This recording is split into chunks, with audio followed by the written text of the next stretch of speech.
Malta tinsab f'riskju li titlef miljuni ta' euro fondi mill-Unjoni Ewropea, dan kif l-Istati membri bdew jiddiskutu u se jresqu proposti ġodda ta' kif se jitqasmu l-fondi Ewropej għal wara is-sena 2020 u bekk jibda jifforma l-budget Ewropew għas 7 snin ta' wara.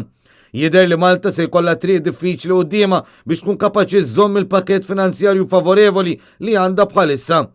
Fl-2013, l-eks Prim Ministru Lorenz Gonzi kien kiseb 1200 miljun euro mill-fondi Ewropej għal Malta. B'dan l-aħħar ftehim kien alloka l-fondi għas snin 2014 sal-2020. Informazzjoni minn Brussell qed tistqar li Malta mhijiex twassal leħinha biżżejjed biex takwista l-fondi f'dan il-baġit. Bir-riżultat ikun dak li se ddur kontra pajjiżna fin-negozjati tal-allokazzjoni tal-flus. Minn mindu Malta daħlet fl-Unjoni Ewropea fl-2004, pajjiżna dejjem kien meqjus mal-ogħla benefiċjarji fost 28 stat membru. Dan ifisser li Malta dejjem daħlet ħafna aktar flus milli tat lill-Unjoni Ewropea. Iżda din il-pożizzjoni tista' tintilef wara l-2020.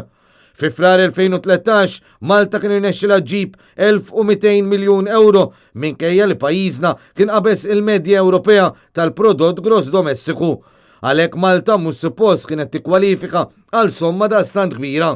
Madankollu, Gvern Nazzjonalista ta' dak iż-żmien kien argumenta li Malta kien għadu pajjiż fi tranzizzjoni u għalhekk rid aktar fondi Ewropej.